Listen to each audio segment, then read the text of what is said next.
Hello folks, tonight we begin with the remarkable lives and incredible resilience of medieval girls caught in the marriage market of the 1300s. Before they could even spell their own names, some were being measured for alliances, judged by the fullness of their dowry and the thickness of their cloak hems. Their futures were not imagined with dreams of love, but priced out in bolts of cloth and chickens. So before you get comfortable, take a moment to like the video and subscribe, but only if you genuinely enjoy what I do here. And let me know in the comments where you are tuning in from and what time it is for you. It is always fascinating to see who is joining us from around the world. Now, dim the lights, maybe turn on a fan for that soft background hum, and let us ease into tonight's journey together.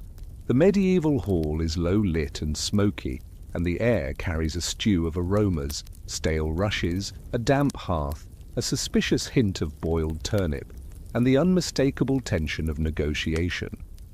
Seated on a plain wooden bench is a girl, 12, maybe 13. Her hands are folded neatly in her lap, but she is not fidgeting. She knows not to fidget.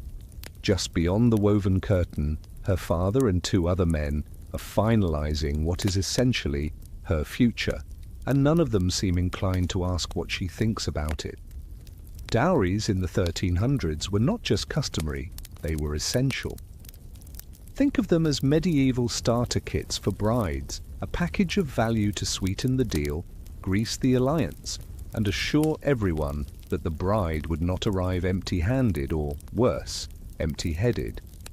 A typical dowry might include livestock, the more functional, the better, a few linen sheets, some kitchenware, and if the family was feeling generous, a single tarnished necklace from an aunt who swore it was once touched by a nun. For families with modest means, dowries were stressful, exhausting affairs. You did not just give away a daughter, you transferred responsibility. And if the bundle of cloth, hens, and reputation did not measure up to expectation, the whole plan could unravel faster than a wool tunic near a candle. Among nobles, of course, the stakes were higher and infinitely pettier. Land deals were negotiated alongside marriage contracts, turning betrothals into mini diplomatic summits. A daughter could be married off to secure a peace treaty, cancel a debt, or gain the favor of a cousin's liege lord's brother-in-law who happened to own a river crossing. Romance, as you might imagine, was rarely in the equation. Historians still argue whether dowries functioned as a woman's early inheritance or as leverage used to control her movements and obligations after marriage. Either way, the fact remains, dowries dictated the terms of a girl's life long before she ever stood beside a church altar. In the hall, the girl's mother adjusts her veil, glancing at her daughter with a smile that is meant to reassure. It does not. Everyone knows what is happening, but no one is talking about it directly. Even the priest, standing quietly by the wall with an expression somewhere between neutral and mildly bored, is there more for witness than blessing. The church might preach spiritual equality, but it certainly did not mind lending legitimacy to property transactions disguised as holy unions. And lest you think this process was always dry and humorless, here is a tidbit that might surprise you. In some villages, it was common to include a symbolic trinket in the dowry, like a carved spoon or a single cherry stone from a tree that never bore fruit again. These were little tokens meant to bring luck or to mark the uniqueness of the bride. Superstition wrapped in sentimentality. Imagine giving your future in-laws a symbolic twig and saying, "This means our daughter cries less than average." The negotiation itself might take place over tankards of ale and a half-eaten loaf of rye bread. There is likely a minor argument about whether a second goose qualifies as generosity or showboating.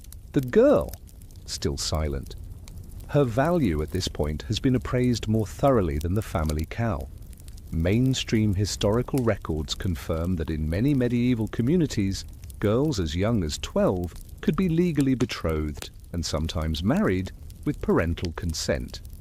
It was not unusual, it was not scandalous, it was just Tuesday. Life expectancy hovered in the 40s if you were lucky. Childhood did not stretch long, and puberty was treated less as a phase and more like an administrative green light. Once the match was agreed, the betrothal might be marked by a formal blessing, or simply by the passing of a sealed document and a nod. In rural areas, the rituals were even simpler. Sometimes all it took was a hand clasp in front of witnesses and a gift exchange. One story tells of a father who finalized his daughter's engagement by handing the groom a candle. Romantic, right? A flaming stick and a legal binding. What could possibly go wrong? Outdoors, the sky is darkening and the wind curls in under the threshold. Inside, the girl is handed a folded cloth, embroidered, stiff, something her aunt stitched while squinting by candlelight. It will be packed along with the dowry, a marker of her new household. She does not say anything as she folds it again and sets it on her lap.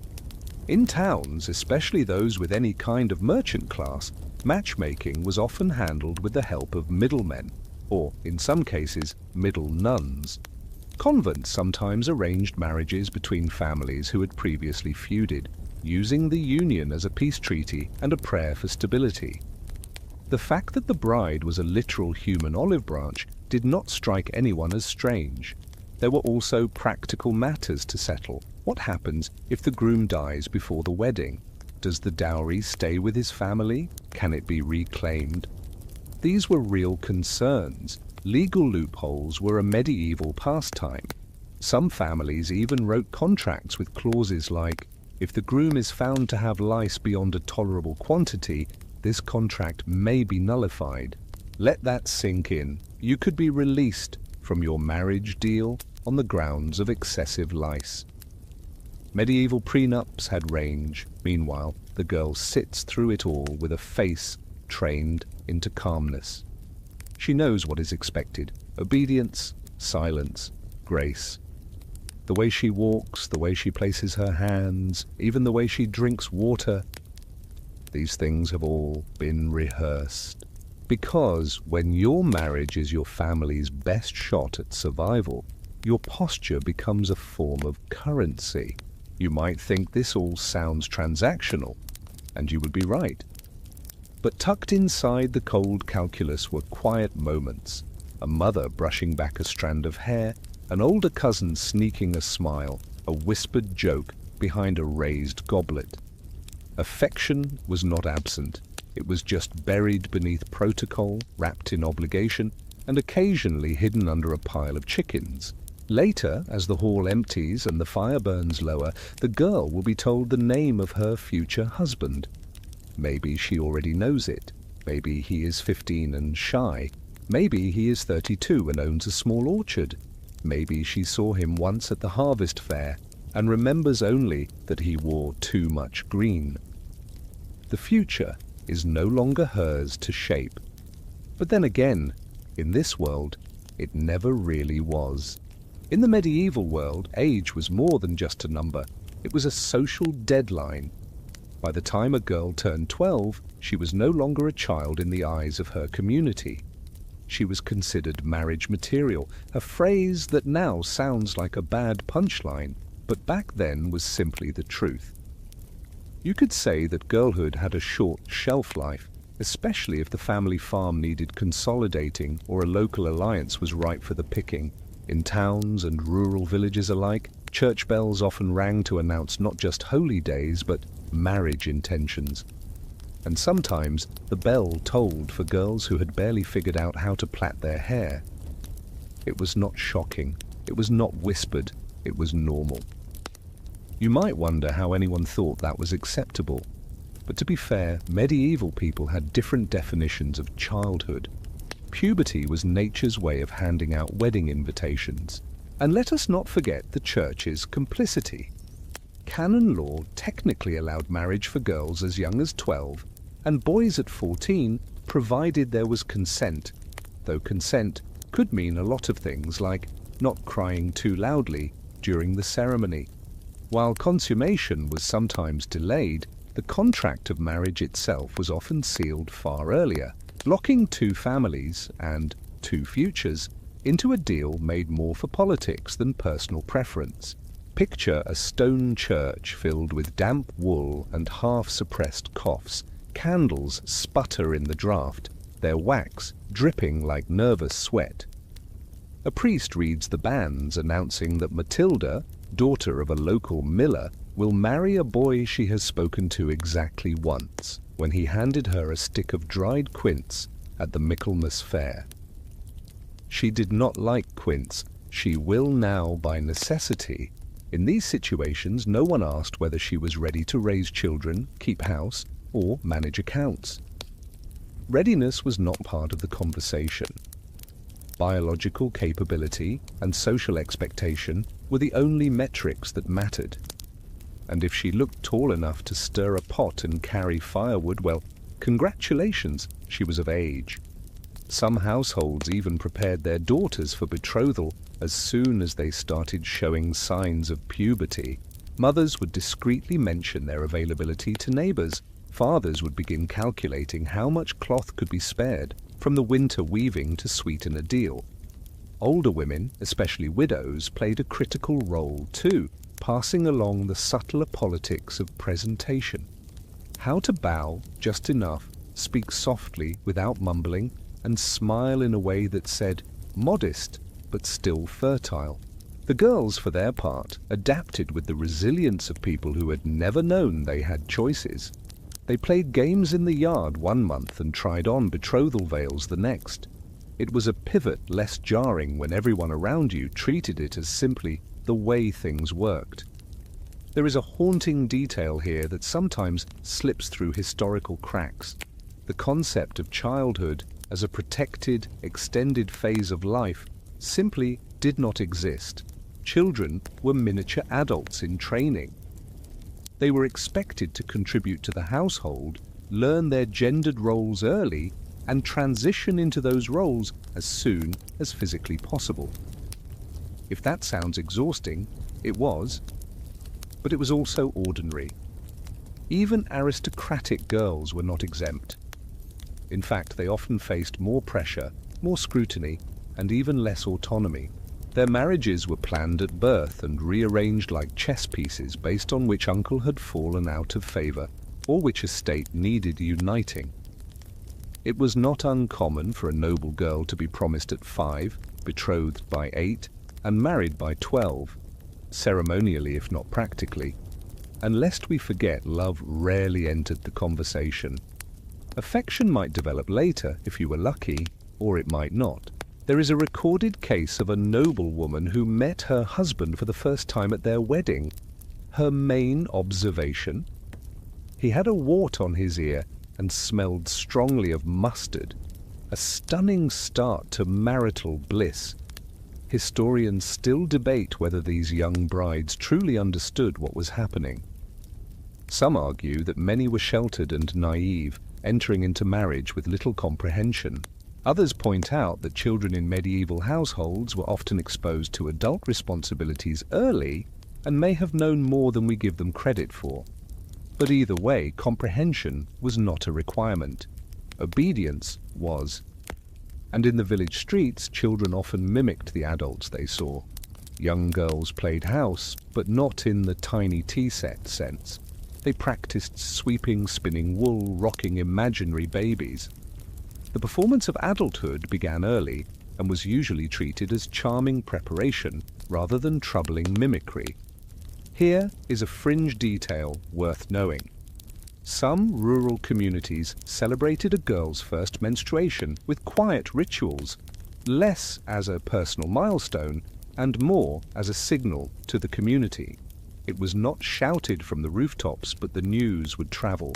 And suddenly that girl would find her name spoken in new tones at the market. Less, she helps her mother with the goats. More, she will make a fine wife once the dowry is ready. And yes, the pressure came from all sides. A girl's worth was heavily tied to her ability to marry well, or at least decently. If her family was poor, the pressure might come with urgency. If her family was rich, it came with strategy. But it always came. The church, ever watchful, played a peculiar double role. On one hand, they emphasized consent and spiritual purity. On the other hand, they routinely blessed the unions of girls whose opinions were largely theoretical.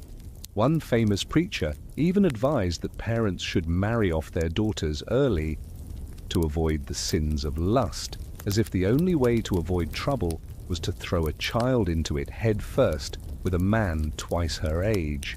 Occasionally, a young bride would enter a household where she was treated kindly. The mother-in-law might take her under her wing. The husband might wait before making demands. But these were exceptions, not guarantees. And even then, she was still expected to manage household duties, begin preparing for children, and be pleasant to guests who pinched her cheeks and offered backhanded compliments like, "She will be comely once she fills out." It is a lot, yes, but the girls did not always crumble under the weight of it. Some adapted, some endured. A few even negotiated, quietly, cleverly, through soft refusals and careful alliances with their mother or servants. Others found small freedoms in storytelling, in festivals, in friendships with other girls caught in the same net. So when the church bells rang and a pale, wide-eyed 12-year-old walked down the aisle in borrowed shoes, you did not hear gasps or scandal. You heard approval, you saw neighbors nod, you saw the priest smile, you saw another contract completed, another girl reshaped into someone else's future. Because in the 1300s, the age of marriage was not a milestone, it was a finish line, and some girls were expected to cross it before they had even learned how to run. It often began not with a priest or even with the girl, but with a father, and maybe a neighbor, a cousin, a merchant from 2 villages over, sitting on a worn wooden bench, talking over mugs of lukewarm ale. The air, thick with barley and smoke, would host a conversation that might drift from livestock to rainfall, then casually slide into far more consequential territory. So, your daughter is nearly of age, then? The 1300s marriage market was not a literal market, though one could be forgiven for the confusion. It was quieter, more ambient, like a low-pressure system that settled over a village. It emerged not through ceremony, but through convenience, in seasonal necessity, and sometimes boredom. The kinds of deals that shaped young girls' futures often began with phrases like, "Would it not be something if," and ended with an exchange of chickens, land, or promises no one intended to keep. While aristocrats fussed over lineage and the finer points of heraldry, the rural folk struck matches between families based on who had grain, who had goats, and who had too many mouths to feed. A marriage could solve problems before they even fully arrived. Too many sons on one farm, marry one off and send him packing, too few daughters to cook the barley and churn the butter. Better get one from down the lane. It is easy to imagine these arrangements as heartless, but they were not always. There was care in the way a carpenter might smooth the edges of a stool he is about to sell. The girl's father was not necessarily cruel. He was pragmatic. If the house leaked, the cow was limping, and the thatch needed replacing before winter, his daughter's wedding might be the solution he needed. And in a world where few things were certain, a good marriage deal was as close to security as one could hope for. The terms of the match might be discussed over multiple days with breaks for church, bread, and more ale. Each side would try to position themselves as both generous and burdened. The girl's family might highlight her skills. She can churn butter, she is quiet, she sings psalms without complaint. The boy's side might admit, with noble reluctance, that he is not the handsomest lad, but he owns 3 pairs of boots. And is that not more useful, really? Negotiations were rarely just about the couple. They were about alliances. A marriage could mean shared grain during hard times, access to a well, fewer feuds, or even joint ownership of an especially fat sow. If the groom's cousin had once insulted the bride's uncle, well, now they would have to share bread at a wedding feast, and pretend they never tried to poison each other's stew. Younger daughters, listening through doors or peering from the loft, learned early that their future would be settled at these tables. They recognized the shift in tone, the glance from their father that said, "You will wear the blue dress tomorrow." Sometimes they even smiled and nodded at the visitor in question, practicing politeness like a second language. And when the guest left, they would stare at the bench where he sat, wondering if they were meant to feel anything in particular. Historians still debate whether peasant girls had more agency in marriage than their noble counterparts. Some argue that in lower classes there was more room for personal choice, more chance of marrying someone familiar. Others point out that survival needs often bulldozed personal preference, and a girl's opinion could be as easily ignored by a farmer as by a king. In the end, consent was often assumed rather than requested. And this brings us to one of the more quietly brutal truths of the medieval marriage market. Once the fathers had agreed, over ale, bread, or a shared joke, the betrothal might as well have been carved into stone. The girl would be informed, dressed appropriately, and expected to behave with humility and, ideally, enthusiasm. If she was lucky, the match would be with someone roughly her age, someone she had seen around the village. If she was less lucky, it might be an older widower looking for a replacement wife, with children barely younger than she was. And if she was very unlucky, it might be someone her father owed a favor to, an arrangement designed to settle debts rather than raise a family. There are documented cases where the girl refused outright, though such defiance came at a cost. A daughter who resisted too loudly could be labeled difficult, prideful, or touched. In some villages, a girl could gain a reputation after a single bad betrothal. Whispers would follow her to market, and future matches would vanish like mist. Of course, not every match was grim. Some couples grew fond of each other. They shared jokes. They developed rhythms. A husband might carve her a comb or bring her the first egg from the hens. Affection was not impossible. It was simply not required. And affection that bloomed after marriage was considered a blessing, like a warm spring after a harsh winter. And if she cried, that was not necessarily taken as a sign of resistance. Tears were often dismissed as nerves or excitement or just typical female frailty.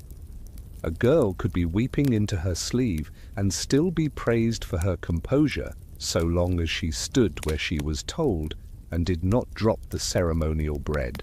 The girl's performance was as much a part of the contract as the chickens. She was expected to be modest but not dull, quiet but not mute, pleasing but not provocative. She was a walking mirror of her family's honor, and every crease in her gown, every misplaced hairpin reflected back on the people who raised her. The groom's family, meanwhile, conducted their inspection with the solemnity of traders evaluating a plough. Was she healthy?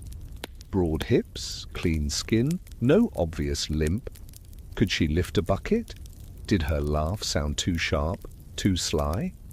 A little wit was fine, but too much could mean trouble. And no one wanted to marry a girl who might argue about how many geese should be in the barn. One strange but telling detail from some records. Families occasionally included a clause that the bride should not bring bad dreams or unlucky smells into the household. Whether this meant spiritual superstition or just a history of digestive upset is unclear, but the fear of misfortune was never far away. The economics of marriage bled into every part of the arrangement. A father might try to inflate his daughter's desirability by exaggerating her dowry. "She will come with 2 goats and half an acre," he might say, leaving out the fact that one goat was blind and the acre flooded every spring. The groom's father, not to be outdone, would mention his son's future inheritance, glossing over the fact that the land in question was technically owned by the abbey and full of nettles. Everyone pretended politely that all promises would be kept. No one brought up the realities of famine or plague. or a failed barley crop. Weddings were a brief moment of optimism wrapped in food, song, and mutual deceit. And when the day finally came, the bride would walk toward her new life, wearing shoes she barely recognized, beside a man whose name she had only recently learned to spell. That night, as the hall emptied and the guests stumbled home, her father would sit with his ale and exhale. Another daughter matched, another burden lifted, another deal sealed not in ink, but in bread, boots, and the quiet click of expectations locking into place. Inside monasteries that smelled faintly of candle wax and damp stone, decisions were made with quiet authority. Behind thick walls and under-arched ceilings, monks and clerics did more than pray and copy manuscripts. They negotiated marriages, not for themselves, of course, but for the noble families who trusted their discretion, their wisdom, and their absolute ability to keep secrets. In the 1300s, many noble families turned to monastic institutions for matchmaking services. These were not romantic endeavors. These were calculations performed with quill and ink, with bloodlines traced across parchment, and with regional alliances arranged like tiles in a mosaic. A monk with access to several family trees and a decent knowledge of who had recently died could secure the future of a girl he had never met, all before breakfast. One might imagine monks as detached from worldly matters, but the truth was more nuanced. Many were born into noble households themselves and understood the delicate politics of inheritance and reputation. They served as intermediaries, brokers of virtue and lineage, filtering through potential matches with all the detachment of someone choosing the least rotten apple from a basket of bruised fruit. Monasteries also held records, births, baptisms, deaths, previous betrothals, details that made or broke a proposed union. If a girl had been previously promised to a cousin who tragically fell into a pond, it was the monks who remembered. If a boy had a questionable aunt who once dabbled in heresy, the monks took note. Reputation mattered, and the church had the receipts. The process was often confidential. Families might submit names and assets through messengers or clerics. Negotiations could last weeks or conclude in a single letter, depending on urgency and proximity to a war. In one case, a monastery helped broker a marriage between two second cousins purely to consolidate a vineyard that both families believed they owned. The bride was reportedly delighted by the wine, if not the groom. It was not only the monks who facilitated such arrangements. Abbesses, particularly those in powerful convents, wielded substantial influence. Many young girls were sent to live in nunneries before marriage, not as a lifelong commitment to the religious life, but as a form of education and preparation. It was a respectable holding pattern for noble daughters until a suitable match could be arranged. While in residence, these girls learned Latin prayers, proper manners, embroidery, and how to remain silent in the presence of authority. They also occasionally met the sons of local lords during feast days or supervised visits, and if a glance lingered too long, someone would make a note.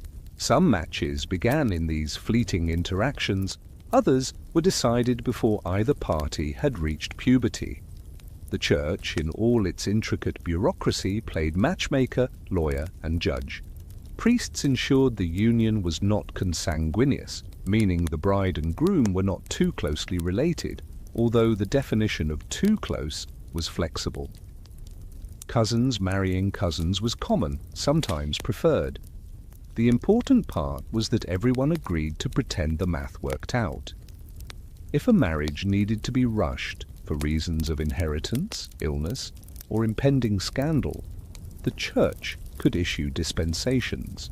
One papal document allowed a nobleman to marry his cousin's widow with astonishing speed, provided he donated a generous portion of land to a nearby abbey. The abbey later used that land to build a new granary. The widow reportedly used the granary as a private retreat when her new husband became irritating.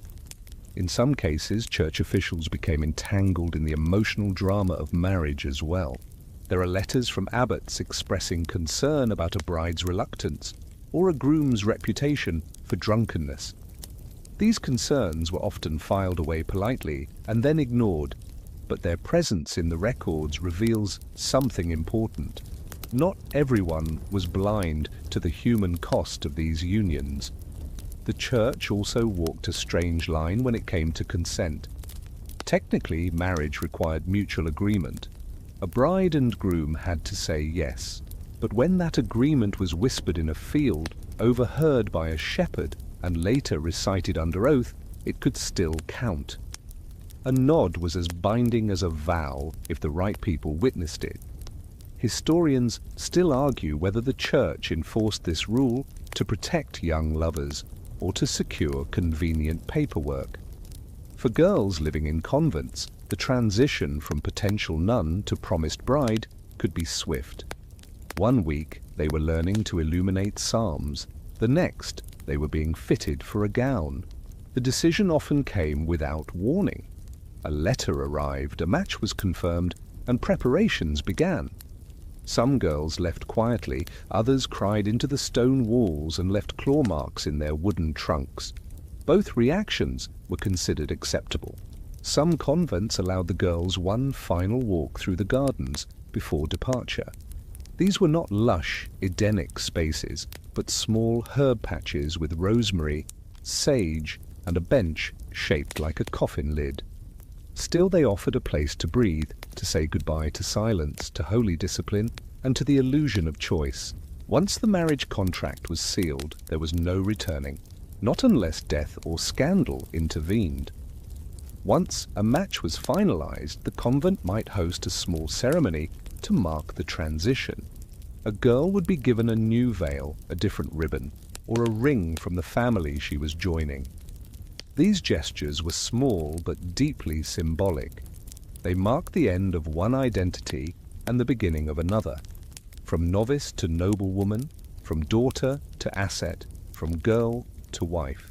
There was often a moment, however brief, when the bride walked the quiet halls of the convent one last time. Perhaps she paused at the chapel. Perhaps she looked back at the room where she had whispered her fears to another girl late at night. These were not dramatic departures. There was no storming out, no protest. Only the sound of soft shoes on cold stone and the knowledge that the door was closing behind her for good.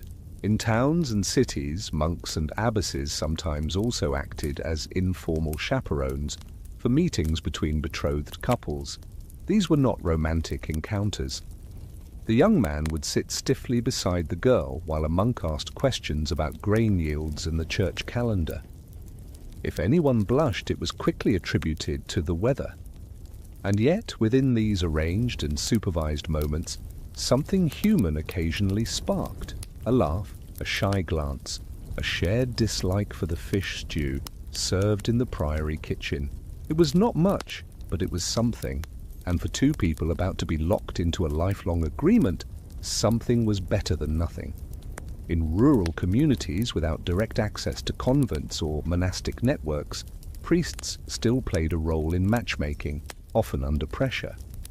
A local father might consult the priest not out of spiritual concern, but to ensure that his daughter's potential suitor did not have an active feud with the neighboring family. The priest might be asked to look into the matter, which meant walking through the fields, muttering psalms and gathering gossip. There are records of marriages being delayed because a priest refused to officiate until a missing pig dispute had been settled. Other times, the church simply looked the other way. As long as the marriage did not threaten the hierarchy, the tithe, or the illusion of divine order, it was allowed to proceed. Once the church had done its part, confirmed the match, secured the paperwork, blessed the intention, it stepped back. The marriage itself would belong to the families. The ceremony would be overseen, of course, and the priest would mumble Latin that no one entirely understood. But the church's real role ended at the moment the couple clasped hands. From that point on, the bride was no longer under ecclesiastical guidance.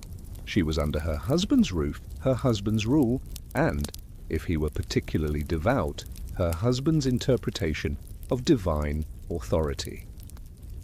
It is tempting to imagine the monks and abbesses closing their ledgers and breathing a sigh of relief.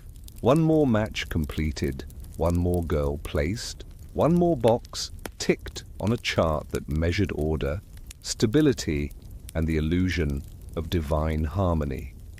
But perhaps now and then, one of them paused at the chapel window and watched a girl ride away, wondering, just for a moment, what might have happened if she had stayed. She wears silk, or something that pretends to be silk, stiff at the shoulders and too tight under the arms. Her sleeves have been stuffed with dried lavender to hide the scent of nerves, and her shoes are wrapped in cloth to keep the mud from soaking through.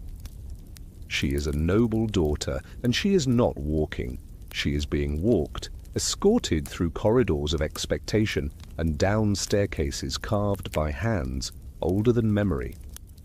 Somewhere below, a horse waits. Somewhere far away, a man she has never met is preparing for her arrival. Among the nobility, marriage was not merely a union, it was strategy, diplomatic currency woven with velvet and stitched with land rights. The daughters of powerful families were traded with the same care one might reserve for battle maps or royal seals. If she was beautiful, all the better. If she was clever, that could be useful. If she was difficult, someone would find a way to manage her. Her fate had been discussed in drawing rooms months ago, if not years. Perhaps it was spoken of openly when she turned 10. Perhaps it had already been decided when she was in her cradle. Marriage arrangements among noble families were often mapped generations in advance, drawn across parchments by men with ink-stained fingers and long memories. Her name was not just hers, it was a tool, a thread in a web of fealty, alliance, or even revenge. The marriage of a noble girl often took place across great distances. It was not uncommon for her to be sent hundreds of miles to a man whose only claim to familiarity was his crest carved into the corner of a tapestry. She might speak a different dialect than her new family. She might know only a single name and a rumor. He has a limp, or he collects glass birds, or he once rode into battle with his hair on fire. She will learn the truth soon enough. The process of departure was ceremonial. Servants packed her trunks with gowns and cloths embroidered by cousins she would never see again. A dowry list was read aloud and signed by notaries and uncles. The items included were rarely romantic: 3 dozen pewter plates, 2 kettles, a side table with a broken leg, and a set of combs made from bone. Her trousseau was her introduction, her defense, her ticket to being treated with basic courtesy. Sometimes jewelry was included, heirlooms passed down not for sentiment, but for display. A clasp from a long-dead grandmother, a ring inscribed with Latin that no one could quite translate. They were not gifts, but tools, signposts that she came from a house that mattered, that someone might ask questions if she was mistreated. The household staff stood in 2 lines to watch her leave. Some wept, others whispered about the journey. Would the roads be flooded? Would the escort behave himself? Would the new lord be kind, or just quiet enough to seem so? The young bride was expected to remain composed. Noble daughters had been trained for this moment. From the age of 7, she had practiced curtsies in front of her mother's mirror. From 10, she had learned how to answer questions without revealing emotion. From 12, she had been told that her destiny was too important to be wasted on something as unreliable as personal desire. And so she rode, through forests that looked like fables and across bridges that moaned beneath the weight of generations. In some cases, the journey took days, in others, weeks. Sometimes she traveled with ladies in waiting, selected for their ability to maintain calm under pressure and to carry a bedroll without complaint. Sometimes she traveled almost alone, guarded only by men who had sworn oaths and carried swords more polished than their intentions. The weather rarely cooperated. Rain turned the roads into rivers. Horses stumbled in the dark. Campfires sputtered under wind. She often rode in silence, her face numb from cold, her hands wrapped in cloth. There are accounts of noble brides arriving with frostbite, their feet swollen from boots that did not fit, and servants too afraid to stop and adjust them.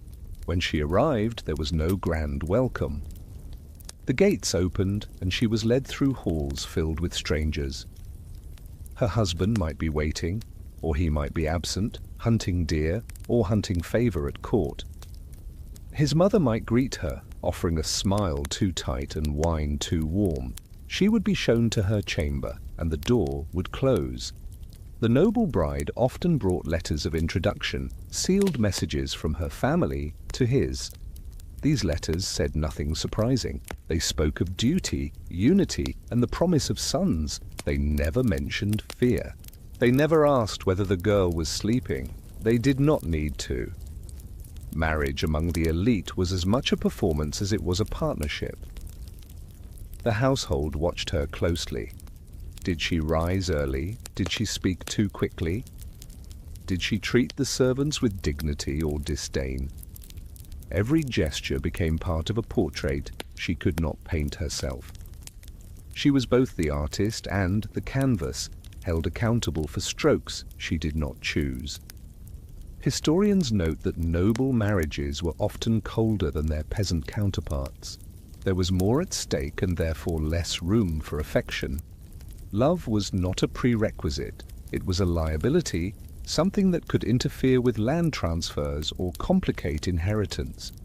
That said, there were exceptions, matches where fondness bloomed slowly, watered by mutual respect and the shared fatigue of courtly life. But most of the time, noble girls found themselves woven into households like new fabric sewn into an old tunic. They were expected to match the pattern and not complain when the seams scratched. Sometimes the bride discovered that her new husband was kind. Sometimes she discovered that he was cruel. And sometimes he was simply absent, physically present, but emotionally as remote as the falcon perched in the mews. In those cases, she learned to navigate the halls like a ghost, drifting from chamber to chapel without drawing attention. In households with multiple wives, whether due to remarriage or long-standing arrangements, tensions could flare. The senior wife often viewed the newcomer as a threat, regardless of the age gap or the nature of the match. The younger wife, meanwhile, learned the art of smiling without showing her teeth. The bride's role was clear: produce heirs, manage the household, maintain appearances. The household priest might remind her that her womb belonged to God and her time to her husband. She might nod, though neither statement felt entirely accurate. Her education continued long after the wedding. She learned which maids could be trusted, which doors squeaked in the night, and which members of the household were truly in charge. In many cases, the steward wielded more authority than the lord, and a misplaced word in the kitchen could echo through the entire estate by sundown. Letters home were carefully composed. "The house is large" could mean anything from "the walls are cold" to "I do not belong here." "He is often away" might be truth or permission. Her mother would read the letter, hold it in her lap, and say nothing. Fringe records show that noble brides sometimes formed quiet rebellions.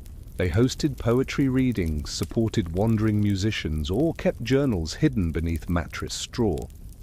These acts were not public, they were not protests, they were survival. Small flames lit in places where the wind could not reach. The expectation of childbearing arrived quickly. If no pregnancy followed within a year, whispers began. The fault was always hers, of course. She might be advised to eat figs, bathe in goat's milk, or sleep with rosemary beneath her pillow. If nothing worked, prayers were offered.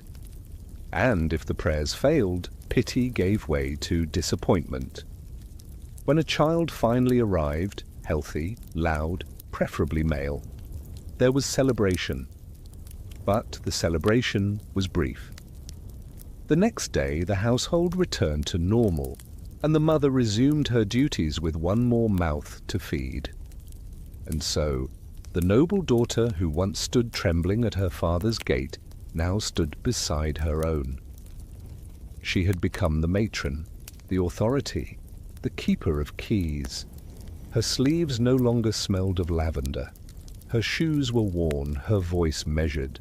She gave advice to younger girls, remembering what it felt like to arrive with too many expectations and too few answers. She had learned, as so many did, that marriage among the nobility was not a reward. It was not a romance. It was not even a partnership. It was a role, played without applause, written by fathers, priests, and couriers with ink that never quite dried. Somewhere near the edge of a walled courtyard, beneath the rustle of ivy and the hum of gossiping servants, two figures exchange glances they are not supposed to. She is promised to another. He is unpromised to anyone, which is part of the problem.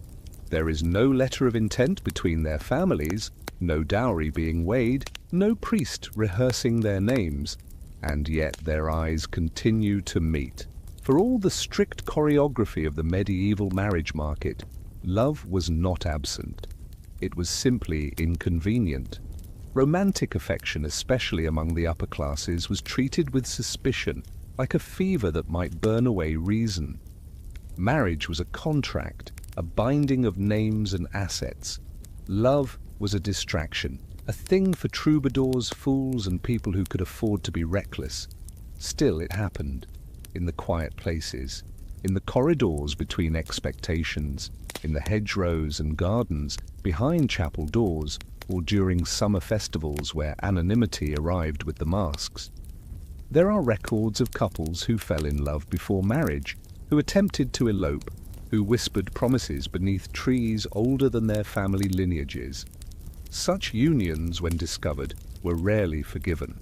A noble daughter who defied her family could lose her inheritance, her reputation, and, in some cases, her freedom. One documented case describes a girl who ran away with a stable hand. Her father retrieved her 2 weeks later, cut off her hair, and placed her under house arrest in a convent. She later married a cousin of her choosing, but only after his family paid handsomely to quiet the scandal. In another story, a baron's daughter fell in love with a younger son of a rival house. Their letters, written in Latin to avoid suspicion, were intercepted by a housemaid and burned. The girl was married off within the month to a merchant 40 years her senior. The boy became a priest. Love among the nobility was a risk. But among the lower classes it was a different sort of gamble. In rural communities, affection occasionally played a larger role in matchmaking. Peasant families might allow a daughter to marry the boy she fancied, provided his family had a decent patch of barley and no outstanding debts. A young couple might be allowed to speak under supervision, to dance at the fair, to exchange tokens during harvest celebrations. Even so, the pressure to match strategically did not disappear. A girl might love the thatcher's son, but if her father had already promised her to the cooper's apprentice, she would be expected to forget her feelings and obey. And many did, or at least they tried. Love was not considered a reliable foundation for marriage. It could vanish, it could cloud judgment, it could make a girl refuse a perfectly good offer because she liked someone who smelled of ash and had poor posture. Parents were wary of it. The church was cautious, and society as a whole did not know what to do with it unless it fit inside a poem. And yet people continued to fall in love, behind market stalls, between hay bales, beside candlelit hearths. A glance turned into a smile turned into a word turned into a vow, whispered too quickly in too quiet a place. These moments carried enormous risk. The church recognized what was called clandestine marriage, a verbal agreement exchanged in private with no witnesses. Technically, this could be binding, legally, spiritually, emotionally, But if the families disapprove, historians still argue whether the church's acknowledgement of secret marriages was meant to protect genuine love or to trap young couples in obligations they barely understood. In some regions, girls used this rule to their advantage, binding themselves to a partner they preferred and forcing their families to recognize the match. In others, the same rule was used against them, coercing them into marriage with a man they barely knew based on a misinterpreted promise. Stories abound of lovers who tried to outwit the system. Some succeeded, others failed spectacularly.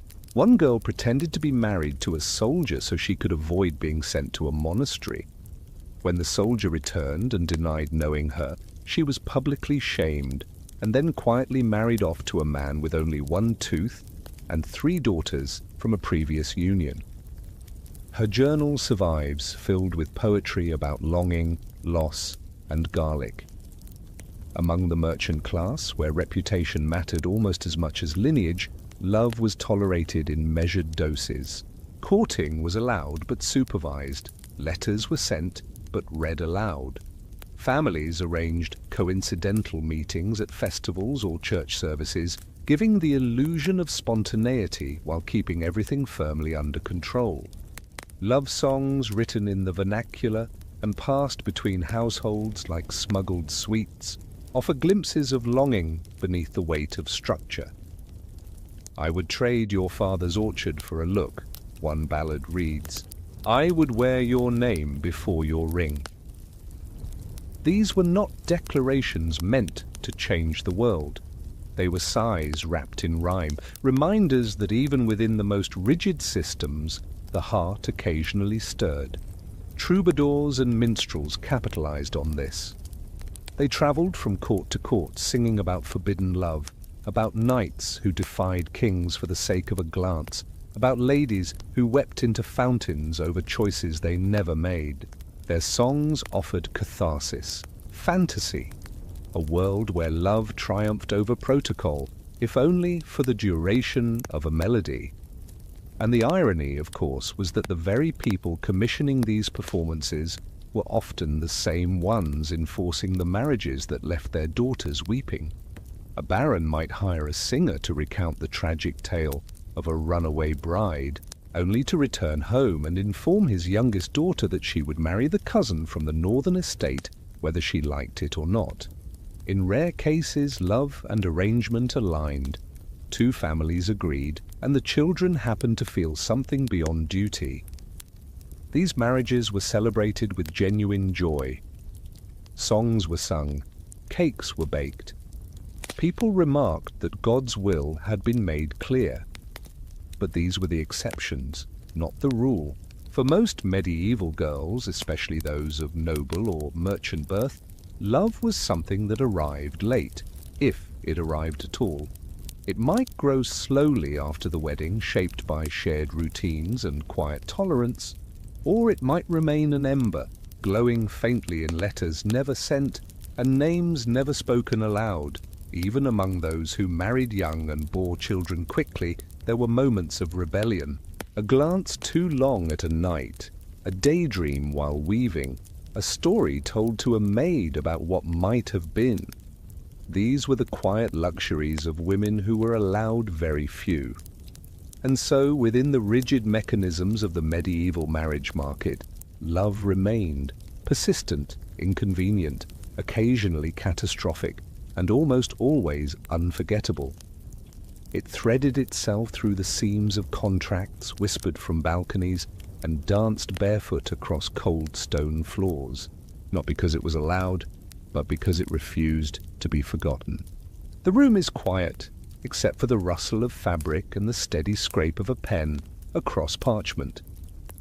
A servant folds a letter and seals it with wax, pressing down a family crest that the bride has not yet memorized. Outside, a horse waits. Not for her this time, but for the message that will confirm her presence, her obedience, and her delivery. In many marriages of the 1300s, the bride arrived before the groom. Marriage by proxy was not unusual, Especially among noble families, the logistics of travel, war, or politics made physical presence optional. If the paperwork was in order and the blessings had been secured, a young girl could be married to a man she had never seen. A stand-in would take his place at the altar, often another nobleman or trusted family member reciting vows on behalf of the absent groom. The bride's response when it came was not always her own. The stand-in might wear a ring, he might bow politely, he might look apologetic, but not too apologetic. After all, this was tradition. Marriage was a transaction before it was a relationship, and the body was not required for the contract to be valid. Historians note that proxy marriages often served practical ends. If a nobleman was abroad, fighting, negotiating, or simply avoiding the ceremony, a proxy ensured that the alliance could proceed without delay. The bride's family was expected to accept this with grace. After all, what mattered was not the ceremony but the union it created. There are records of brides who received their first glimpse of their husbands weeks, even months, after the marriage had taken place. One young woman was married by proxy to a man stationed at a distant garrison. When he returned, he mistook her for a serving girl and asked where the wine was stored. She reportedly gave him the wrong answer on purpose. In other cases, portraits substituted for people. A carefully painted likeness on wood, vellum, or occasionally fabric would be sent ahead of the groom. The bride would be shown the image, offered a brief explanation, and then instructed to prepare. The accuracy of these portraits varied. Some were flattering, some were imaginative. One Italian noblewoman is said to have fainted upon meeting her husband, having expected a man with auburn hair and soft eyes, and finding instead a bald knight with a scar across his jaw and a tendency to shout. The portraits were not merely decorative, they were tools of reassurance, or at least of delay. "This is the man you will marry," a father might say, pointing to a 2-inch painting. "He seems reasonable." The girl might nod, wondering what could be learned from such a small face, painted by someone who may have never met the subject. In some regions, the use of miniatures and symbolic tokens became formalized. A ring, a glove, or a lace kerchief might be delivered as a placeholder for the groom. The bride would keep it close, wear it publicly, and sleep with it beneath her pillow. It was not affection, it was evidence. Marriage by proxy was sometimes followed by what was called a ratification, a second ceremony, this time with the groom present. But even this could feel surreal. The legal bond had already been sealed. The girl was already a wife. The man beside her, whom she might meet for the first time on that day, was no longer a stranger. He was her husband. His name had already replaced hers in the legal documents. His coat of arms had already been sewn onto the edges of her blankets. Sometimes the proxy arrangement was merely the beginning of a longer absence. In border territories, or during times of conflict, the groom might not return for years. A girl could enter womanhood, bear children, and manage an estate without ever having shared a hearth with the man whose name she carried. Letters would suffice. Updates were formal and brief. The weather is favorable. The estate yields remain modest. No mention of loneliness. No room for it. There are accounts of girls who were widowed before their husbands ever arrived, a sword to the ribs, a fever during a siege, a ship lost at sea. In these cases, the marriage still counted. The girl became a widow despite never sharing a table or a bed. She might be sent back to her family, or she might remain in her husband's household, depending on the terms of the agreement. If her dowry had been large, she might be allowed to keep part of it. If not, she returned with nothing but the title and the memory of a name she barely used. Not all proxy marriages were somber. Some offered strange moments of levity. A monk standing in for a groom once stumbled over the vows and accidentally married himself to the bride. It took 3 bishops, 5 days, and a well-placed donation to correct the record. The bride later said she preferred the monk's conversation, but accepted her fate with good humor. In rural areas, proxy marriages were rare but not unheard of. A groom working in another town might send a brother or cousin to stand in his place. The bride's family would accept, provided the man could produce letters and a reasonable likeness. If he brought wine and bread for the ceremony, so much the better. These arrangements were not romantic, but they were practical. In a world where travel was dangerous, communication was slow, and alliances mattered more than introductions, marriage by proxy allowed the gears of society to keep turning. Feelings as usual came later, if at all. Some women adapted easily. They received their husbands with dignity, listened politely, and learned to manage the rhythm of a shared life with someone who had been, until very recently, a name on a scroll. Others found the adjustment more difficult. There are letters preserved in family archives, written in careful script, addressed to mothers, sisters, even confessors, that speak of confusion, disappointment, and, in some cases, quiet despair. The bride had imagined someone taller, or gentler, or simply more awake during dinner. She had expected to feel something, a sense of belonging perhaps, or gratitude. Instead, she felt hollow. These feelings were rarely expressed aloud, but they found their way into marginalia, into recipes that called for unnecessary amounts of nutmeg, or into lullabies sung with voices that shook at the edges. Still, the world moved forward. The land had to be tended. The lineage had to continue. The marriage was a legal fact, etched into books that no one would read again, unless there was a dispute over the inheritance. And so the girl, no longer a girl, but not yet fully a woman, adjusted. She learned to speak her husband's dialect. She learned which topics to avoid. She learned to sleep beside someone who breathed heavily and did not always dream kindly. Marriage by proxy, by portrait, by symbol, by necessity. It all led to the same place. A woman stepping into a life she had not chosen, binding herself to a man she had not met, and finding somehow a way to make the story hers anyway. She holds a shoe in her hand, not to wear, but to give. Across the room, her betrothed shifts nervously, clutching a belt that belonged to his late uncle. Between them stands a priest, squinting at a manuscript and muttering in Latin. It is a marriage ceremony, although it might not look like one. There are no flower petals, there is no swelling music. There is only the smell of wax, wool, and anticipation. The symbols will do the work. In the 1300s, marriage ceremonies were often a blend of the sacred and the symbolic. The church provided structure, blessings, rites, and the solemn authority of God. But the people brought their own meanings. A ring might be present, or it might not. A shoe, a belt, a coin, a jug of ale, these could serve as equally powerful tokens of union, depending on the region, the resources, and the family customs. There was no universal formula. What mattered most was that the intention was clear, that there were witnesses, and that anything symbolic, passed between the bride and the groom. The idea was to mark the transition, to seal the promise.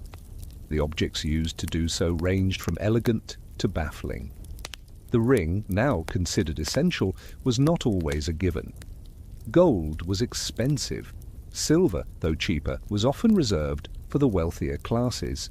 Among rural families, a simple band of braided hair, carved bone, or even twisted straw could stand in for a ring. The symbolism was more important than the metal. The ring represented continuity, unity, the never-ending nature of the bond, or at the very least a visible reminder to others that this girl was no longer available. In some parts of Europe, the bride handed the groom a shoe to symbolize the transfer of authority. In others, the groom gave her a belt or girdle to mark the beginning of shared life. These were not romantic gifts. They were practical items turned ceremonial. They reflected daily life, the realities of work and obligation, of household management and bodily presence. There were other customs too. The lighting of candles from the same flame, the binding of hands with ribbons, the breaking of bread and sharing of ale from the same cup. Each act reinforced the idea of unity, not just of two people, but of two families, two households, two futures colliding into one often uncomfortable present. Some ceremonies took place inside churches with full ecclesiastical ritual and a bored priest doing his best to remember which part came next. Others unfolded in courtyards at the foot of staircases or even on fields between properties, neutral ground where both families could attend and argue about sheep while pretending to listen. Historians note that location mattered less than clarity. As long as the couple made their vows in front of witnesses and with recognizable intent, the marriage could be considered valid. Even the church, though eager to regulate the sacrament, often tolerated a wide variety of local customs. What mattered, in the end, was order. As long as the community recognized the couple as married, the church could bless it after the fact. One particularly strange detail: in certain regions it was customary for the bride to carry salt in her pocket during the ceremony. The reason is debated. Some claim it symbolized preservation. Others say it warded off evil. One cynical chronicler suggested it was simply to flavor the wedding feast, which often lacked seasoning. Whatever the reason, it was common enough to appear in several marriage contracts. The vows themselves were often simple. "I take thee," or "I will have thee," might be enough, especially if spoken in the local dialect. In many cases, the bride was coached beforehand, repeating the words like a child learning a prayer. Some spoke confidently, others whispered. Some were prompted line by line. The groom, for his part, was expected to be audible and serious. Smiling too much could be seen as mockery. Smiling too little could be interpreted as reluctance. There was a narrow path to walk. Among the nobility, the ceremonies could be more elaborate. Multiple priests, choirs, banners, and pages announcing the bride's lineage. But even here, symbolism ruled. The exchange of family crests, the placement of a veil, the stepping onto a threshold, all held meaning. A noble bride might be expected to kneel before her husband. In some households, she would also receive a symbolic key granting her control over the domestic domain, or at least the illusion of it. Music, when included, was often played on simple instruments: lutes, pipes, small drums. The melodies were repetitive and easy to remember, allowing guests to sing along even after several cups of weak ale. The lyrics, preserved in fragments, tell stories of unrequited love, of dutiful unions, and of cautious optimism wrapped in rhyme. Gifts were common, but not always pleasant. A bride might receive a brooch, a comb, or a small tapestry. She might also receive a goat, a churn, or in one documented case a large wooden spoon shaped like a fish. The symbolism of that particular gift remains unclear, though it was reportedly carved with great care. Feasts followed when possible.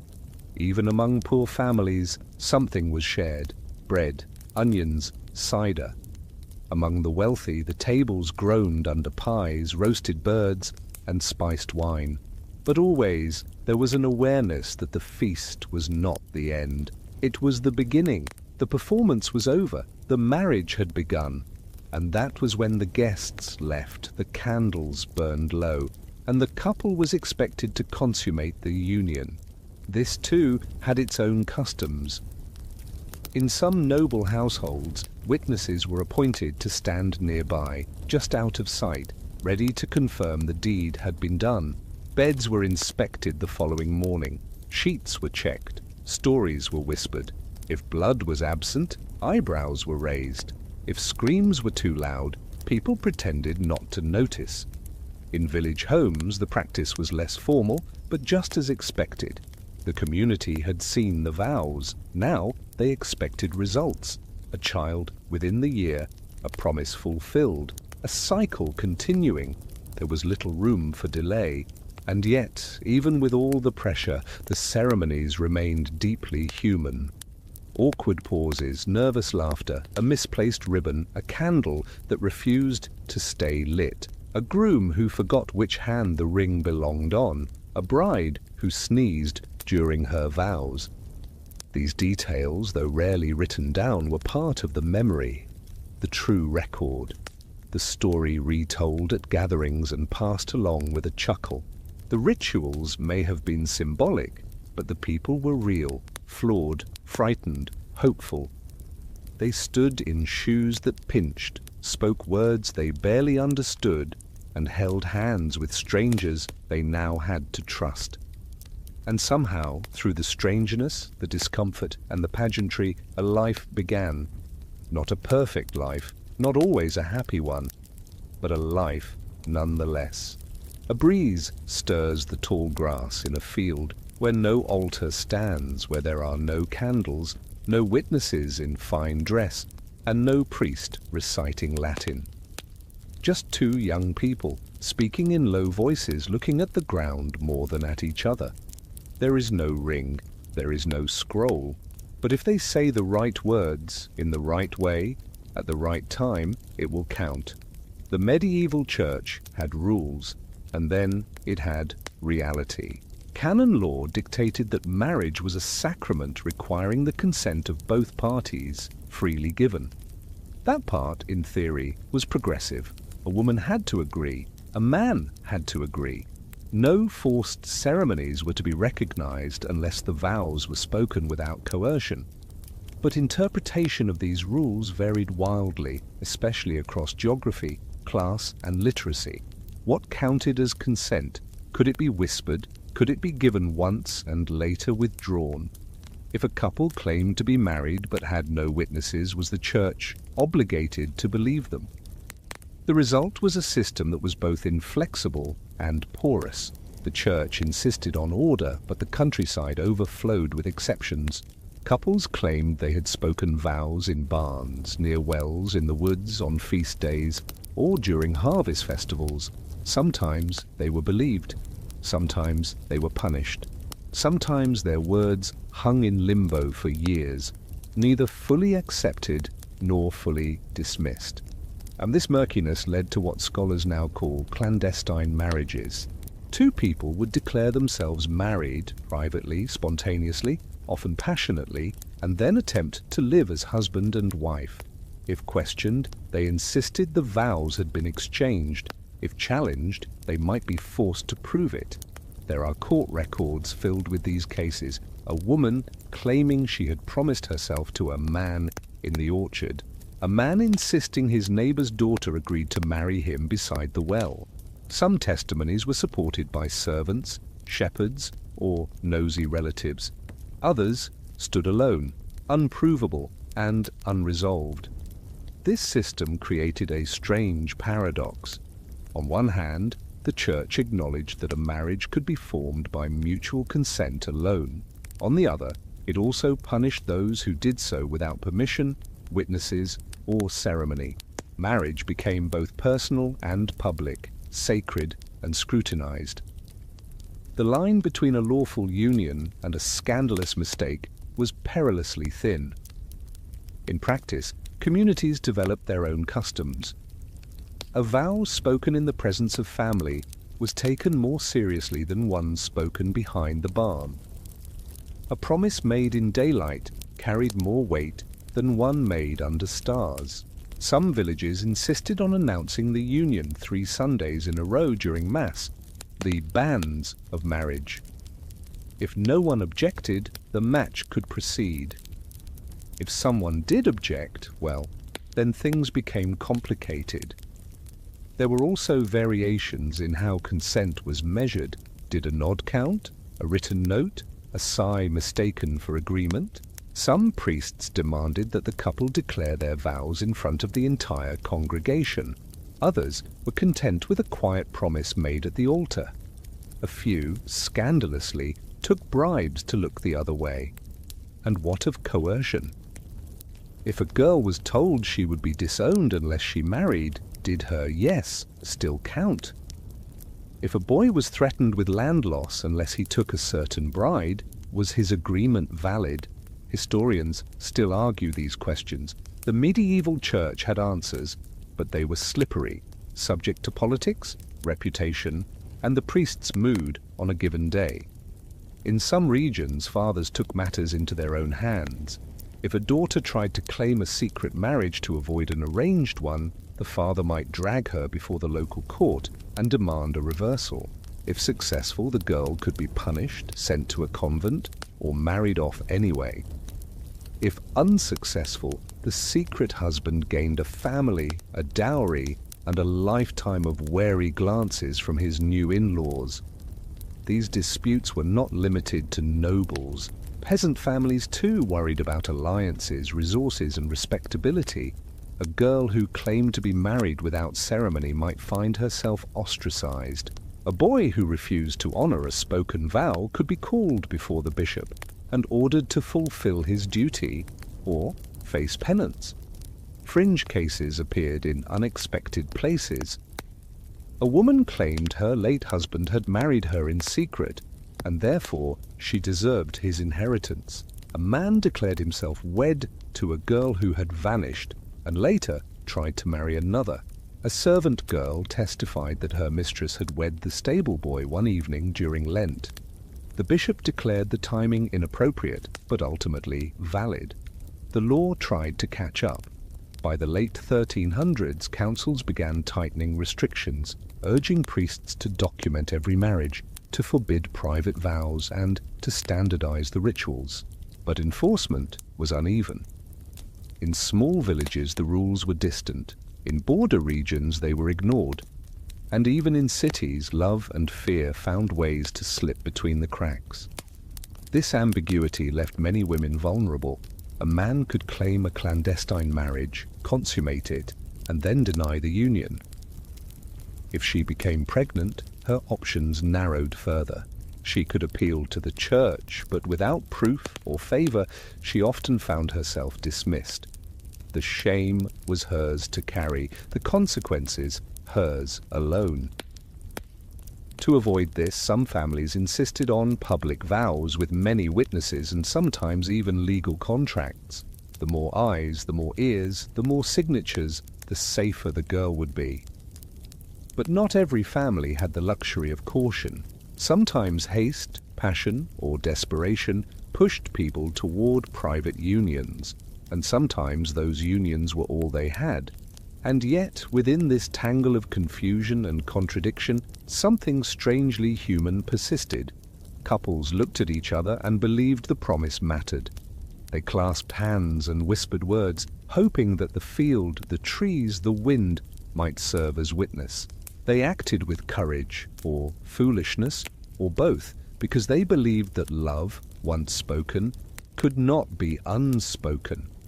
These moments did not always end well, but they happened again and again, in kitchens, gardens, corners of barns, and somewhere in the distance a bell rang, not for a feast day or a saint's remembrance, but for a vow that no one heard and that still changed everything.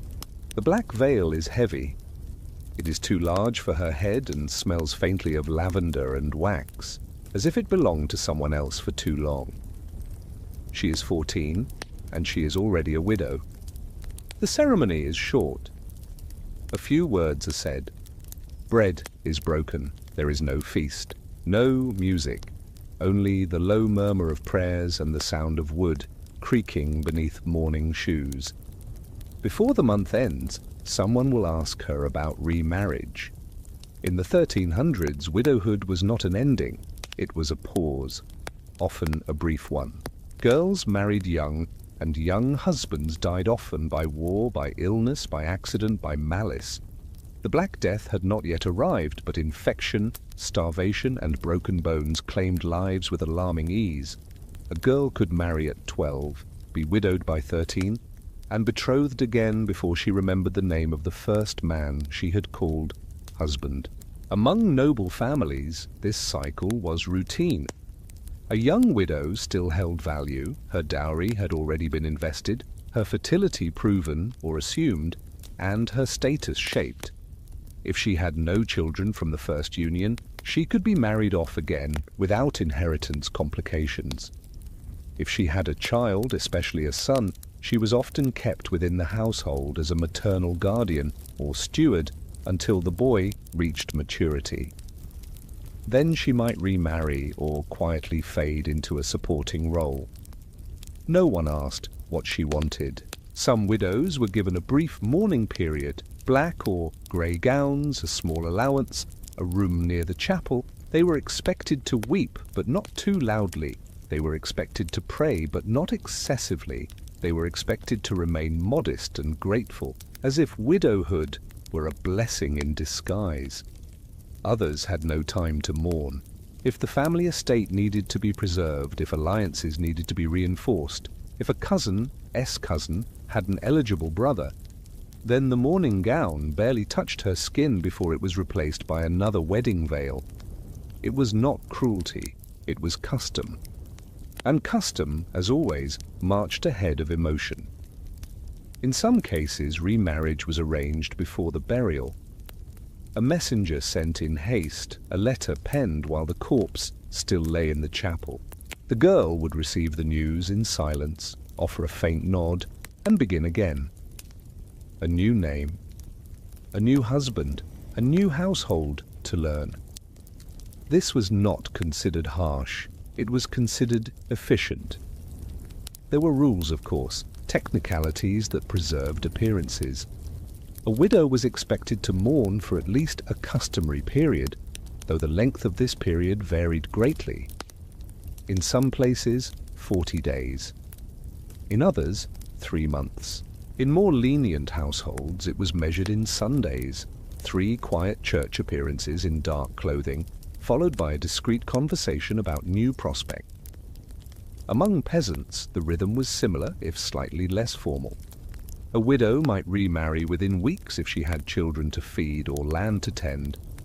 Men, especially widowers with young children, often sought new wives quickly, needing help in the home. The marriages were practical, arranged over bread and ale, sealed with a nod and a shared look of exhaustion.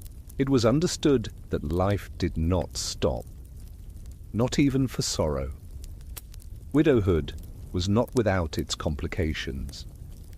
If the husband died without heirs, his family might attempt to reclaim property.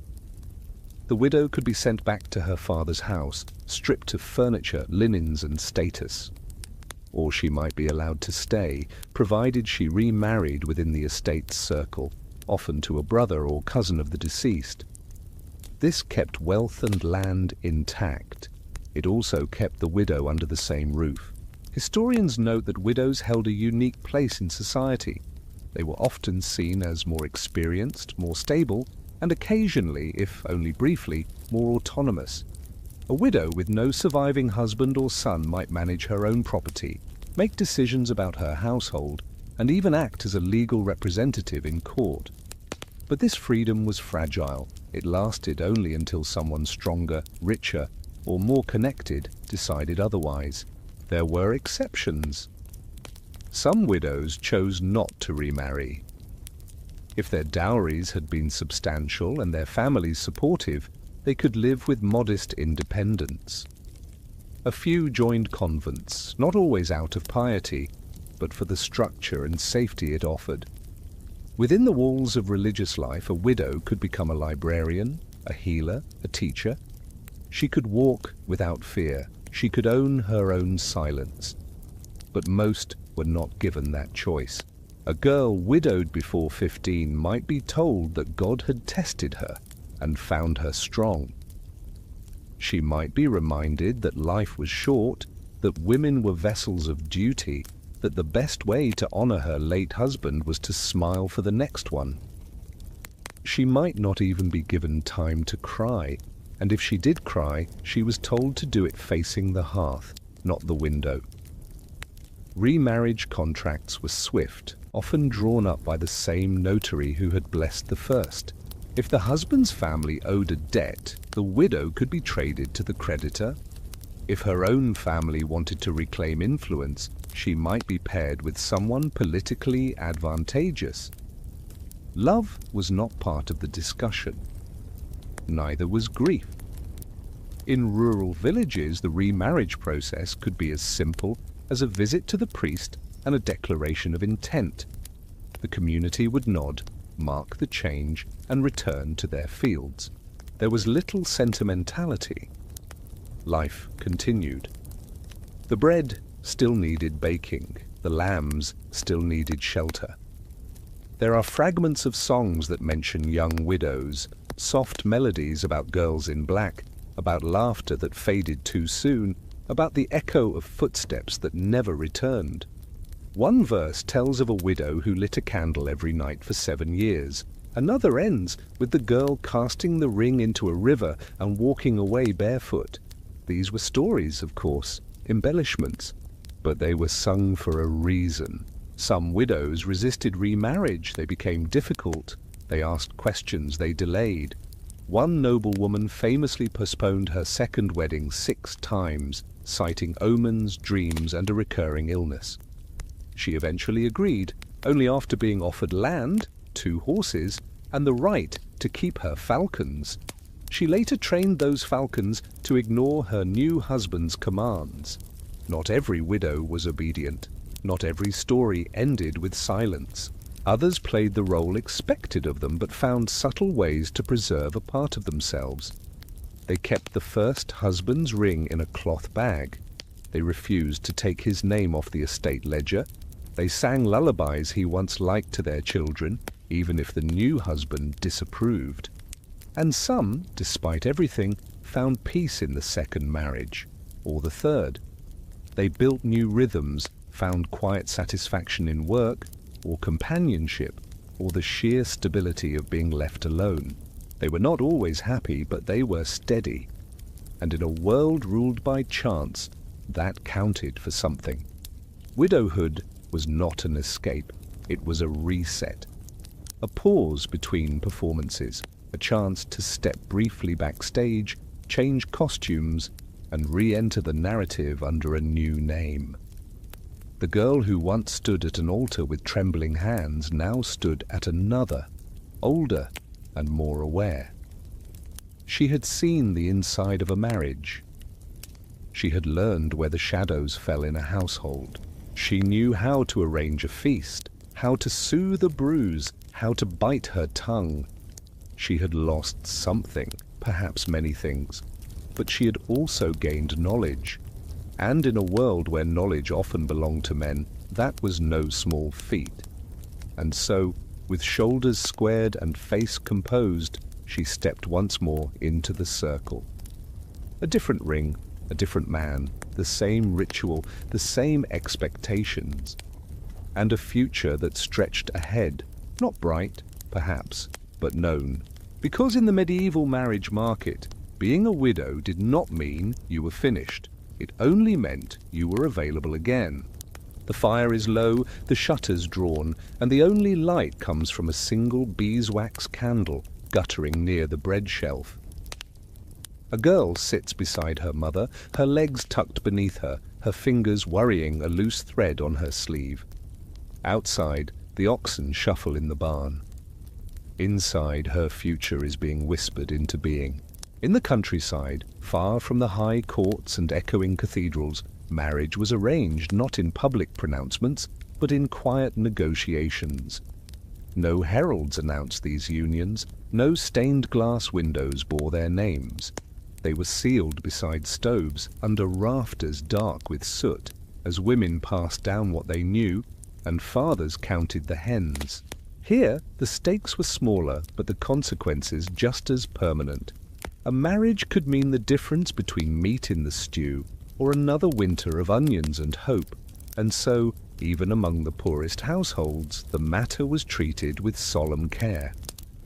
Girls did not often speak during these discussions. They listened, they watched, they learned what words mattered and which silences were strategic. Mothers played a crucial role. They were the keepers of unspoken truths. who in the village had kind hands, whose father was too fond of drink, which families neglected their sick. They observed, remembered, and advised. And when a daughter reached a certain age, usually 13 or 14, they began to prepare her, not with speeches but with gestures, a longer apron, a more tightly braided hair, a warning glance when a certain boy lingered too long near the well. Girls were taught to be useful, quiet, clean. But more than that, they were taught how to read a room, how to endure discomfort, how to preserve dignity with no power. This was not framed as oppression. It was framed as wisdom, strength, practicality. The world would not yield for them, so they learned how to bend without breaking. Fathers, for their part, negotiated with blunt tools, land, livestock, reputation. A son with a good thatching hand was worth more than one with a lazy stride. A daughter who could make cheese and keep peace in a crowded household was a prize. No one said these things aloud, but they were understood. A glance at a girl's wrists, her stride, the way she swept the floor. These became assessments. If a match seemed likely, both families began the subtle dance of courtship, one built not on flowers or letters, but on bread loaves delivered across thresholds, small gifts exchanged under supervision, and strategic church seating. A boy might walk a girl home from Mass. He might speak to her father about the weather. He might compliment the goat, and everyone would understand what he really meant. Still, the final say often lay with the father, or with the priest, if the family was cautious. A girl might whisper her hopes to her sister or grandmother, but rarely to the men arranging her fate. If she was lucky, those hopes would align with the arrangement.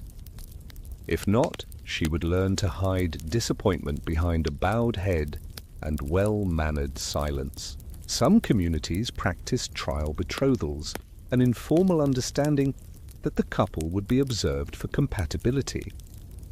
These trials might last a few months, sometimes longer, though pressure always loomed. A broken engagement could damage a girl's prospects, casting suspicion on her character, her health, or her worth. Once the agreement was in place, preparations began. There was no trousseau filled with silk, no expensive jewelry, but practical items were gathered: blankets, a comb, wooden bowls. Mothers passed down advice, sometimes blunt, sometimes tender. One village woman reportedly gave her daughter a handful of herbs and said, "For fevers, for bleeding, for when the silence becomes too loud." The wedding itself was modest: a priest's blessing, a shared loaf, a cup of cider. Some couples marked the moment with hand fasting, a ceremony in which their wrists were bound together with ribbon or cloth. Others simply declared their vows aloud in front of family and neighbors. Gifts were humble: a pie, a knitted scarf, an extra hour of help with the cows. Historians note that rural marriage ceremonies were often seasonal, timed around harvests or planting. Spring weddings were common, allowing the new household to settle before winter. Autumn weddings followed the rhythm of full granaries and community goodwill. Winter was avoided unless urgency demanded it. Once married, the girl moved into the husband's household, often with his parents, siblings, and a confusing hierarchy of aunts and cousins. Privacy was rare. Respect had to be earned. The bride was expected to learn quickly, to defer wisely, and to prove her worth through competence, not charm. Life was not cruel, but it was hard. There were chores before dawn, disputes over chores, illness, animals, and aching backs. There were also shared smiles, silent support, and the occasional kindness that bloomed in small places. A second portion of soup, a hand on the shoulder, a new pair of wool stockings when the old ones finally failed. Not every marriage in the village was arranged. Some were born of affection, a boy and girl who grew up beside each other, who helped bring in the same harvest, who whispered beside the well. But even then, permission was needed. A smile was not enough. A promise had to be blessed, witnessed, secured. The rules were firm, even when the hearts were soft. And so in these quiet homes, lit by oil lamps and warmed by stubborn fires, generations of women became wives beside men they barely knew, or knew all too well. They made soup, made beds, made children, made peace. They endured, they adapted, they told their daughters what they wished they had known. And the cycle turned again. In the village, love was not a promise. It was a possibility, one that arrived slowly, if at all, and often unnoticed. A shared laugh, a hand held a second longer than needed, a joke repeated only once, just for her. These moments did not alter the world, but they mattered, because in these candlelit homes, in the absence of titles and treaties, marriage was not just a market. It was a negotiation between need and hope, between habit and tenderness, between what must be done and what might, just possibly, make it easier to bear. The hour is late. The hearth is cold. A girl's boots are missing. Her father paces the room, jaw clenched, while her mother stands by the window, staring into the dark as if the wind will carry her daughter back. Someone knocks at the door. A neighbor, out of breath, his voice low and urgent. The girl is gone. She ran. In the medieval world, scandal did not always arrive with a crash. Sometimes it slipped out the back door in borrowed shoes. Elopements were not common, but they were not rare either. Despite the weight of customs, contracts, and clerical oversight, some couples still chose flight over submission. They ran not out of hatred for tradition, but out of desperation, fear, or wild, impossible love. They did not always make it far, they did not always succeed, but they ran anyway. The reasons varied. A girl promised to a man she feared. A boy facing a future carved in someone else's handwriting. A pair of friends who whispered too many secrets and realized that marriage might be the only way to keep them. They slipped through the cracks in the system, riding at dawn, hiding in barns, bribing ferrymen, or crossing into neighboring parishes where names could be softened or changed.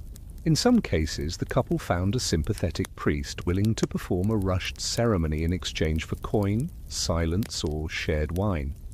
These marriages, if discovered, could be legitimized sometimes. The church preferred order, but it also valued the sanctity of vows, especially if they had already been consummated. Once flesh had met flesh, the matter became more complicated. Families, however, rarely saw it that way. A girl who ran could destroy years of negotiation. Dowries might be forfeited, alliances undone, reputation ruined. A father might send servants or cousins to retrieve her. If the boy was caught, he could be beaten, imprisoned, even killed, depending on who he was and who she was. If the girl returned, she might be locked away, shunned, or married off faster than before to ensure she did not try it again. There is a record from 1324 of a miller's daughter who fled with a soldier passing through town.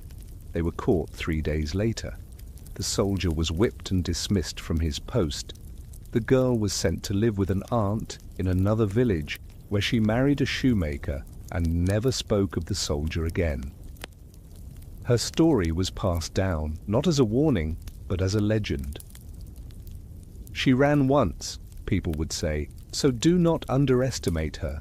Among the nobility, elopements could shake kingdoms. A young noblewoman marrying beneath her station could spark duels, political chaos, even war. Royal permission was often required for marriages among high-born individuals. To elope without it was not just rebellious, it was treasonous. One famous case tells of a baron's daughter who fell in love with her tutor. They escaped under cover of night, forged marriage documents, and lived in secrecy for nearly a year before being discovered. The tutor was executed. The girl was forced into a convent. Her father donated land to the church in exchange for silence. The girl lived out her life copying religious texts, her handwriting described as steady but sorrowful. Not all elopements ended in tragedy. Some couples succeeded. They found sanctuary in sympathetic towns, built quiet lives, and raised children who never knew the danger their parents once faced. These stories, though fewer in number, survive in the margins of letters, in songs passed from mouth to mouth, in the soft pride of families who claimed to descend from people who loved boldly. Elopement, however, did not always mean rebellion. Sometimes it was the only option left. A girl impregnated out of wedlock might flee to find the boy responsible, desperate to turn disgrace into legitimacy. A widower might marry a servant girl in secret to avoid scandal. A couple of modest means, lacking parental support, might wed quietly rather than risk separation. These unions were not always romantic. They were practical, urgent, fueled by circumstance more than passion. Still, even these hurried pairings had room for tenderness. A half-melted candle on a borrowed altar. A nervous laugh when the groom forgot his lines. A new name scrawled on a church ledger, ink smudged by trembling fingers. These were moments not planned, not sanctioned, but lived, and lived deeply. Communities responded to elopement in varied ways. Some turned a blind eye. A baker might leave out an extra loaf. A shepherd might misplace his keys to the barn. A priest might cough strategically and look away. These acts were not defiance. They were understanding. Life was difficult. Love was rare. Sometimes bending the rules was the only merciful thing to do. Other communities responded with swift judgment. A girl who returned from a failed elopement might find her name spoken with caution, her presence at gatherings quietly discouraged. A boy who returned alone could be mocked, beaten, or forced to leave the village. The social cost was high and the currency was respectability. Fringe cases included false elopements, stories planted to cover up scandal. A girl vanishes, but in truth, she was sent away in disgrace. A boy disappears, but he was taken by illness or exile. The elopement becomes the easier story. More romantic, less shameful. There are poems, anonymous, scratched into parchment margins, that describe lovers on the run. We met beneath the elder tree, one begins, and I gave you a name the world would never hear. Another ends with a vow carved into wood. If we do not reach the chapel, at least we reached each other. Historians continue to debate the prevalence and impact of elopement. Some argue it was a rare and reckless anomaly. Others believe it was more common than records suggest, hidden beneath layers of silence, shame, and survival. What is clear is that the impulse to escape, to claim love, choice, or even just the right to decide was never fully extinguished. Elopement sat outside the carefully constructed boundaries of marriage. It was not arranged, it was not negotiated, it was not blessed in advance, but it was real. And for those who lived it, even briefly, it was unforgettable. In a world where girls were matched like casks of wine, and boys were measured by the fields they would inherit, elopement was the whisper of rebellion in a hall full of commands. It was the candle lit behind the chapel, the boots left by the door, the ribbon found on the riverbank. They knew the cost. They ran anyway. They knew the odds. They whispered vows anyway. And whether they reached the priest or not, whether their story ended in union or in silence, they left a mark. Not on scrolls or stained glass, but on the collective memory of a world that feared love precisely because it could not always be contained. Because in the medieval marriage market, everything had a place, except for the ones who ran. The ship rocks slightly beneath her feet. She holds the railing, knuckles white against the morning mist. eyes fixed on a shoreline she does not recognize. Her hair is braided tightly, her gown carefully arranged, her face still. She does not speak the language of the men who rowed her here. She does not know the name of the woman waiting on the dock. She knows only that her name is no longer hers, and her world has been exchanged for another. In the 13th and 14th centuries, marriage did not stop at the borders of a village. It crossed rivers, fields, and in many cases, entire seas. Foreign marriages between noble houses of different kingdoms, duchies, or provinces were among the most powerful tools of diplomacy. A girl could end a war, solidify an alliance, or open a trade route. All she had to do was leave everything she knew behind. For noble families, sending a daughter abroad was not an act of abandonment. It was an investment. Her dowry would be vast, her retinue carefully chosen, her behavior scripted well in advance. She represented her family, her homeland, her faith, and her bloodline. And in return, she was expected to learn quickly, adapt quietly, and produce heirs efficiently. The practical challenges were immense. A girl sent from England to Castile or from Brittany to Bohemia often arrived unable to speak the language, unfamiliar with the customs, and visibly different in manner and dress. Her hair might be braided differently, her clothing might seem foreign, even her posture could mark her as an outsider. She did not walk with the same rhythm, she did not kneel with the same timing, she did not laugh at the right jokes. Integration was not immediate, it was rarely gentle. Servants gossiped, courtiers observed, cooks complained that she did not eat the right things. She might be mocked for her accent, corrected for how she curtsied, or scolded for walking alone. It was a test, and she was expected to pass it. Historians write of noble brides who wept silently at night for weeks, forbidden to write home until they had proven themselves. Others were placed under the watch of older women, often widowed, sharp-tongued matrons tasked with shaping the new bride into someone palatable for court life. These guardians did not coddle, they instructed, quickly and with little room for complaint. The transformation began immediately. She was given a new wardrobe, a new name, a new way to braid her hair. Her old language was spoken only in private, if at all. She learned what to eat and how to sit. She was taught which saint to invoke and how to pronounce her husband's family name without hesitation. Any hesitation was weakness.